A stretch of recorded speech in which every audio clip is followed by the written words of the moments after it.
Next question, paano po ba magpa-member if nasa abroad po, sir? So I think ang ibig sabihin po niya is paano magpa-member sa Pag-ibig at paano din makapag-open ng MP2 account.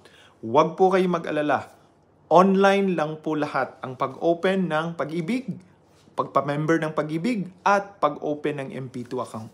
But I guess kapag ikaw ay isang OFW, ang assumption po doon ay automatic member na po kayo.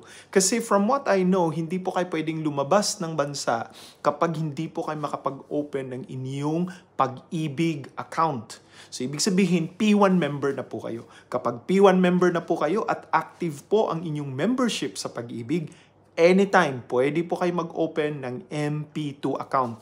Online lang po mga kaibigan, bisitahin lang po ang Pag-ibig website at meron din tayong video, full video, ukol po sa pag-open ng MP2 account.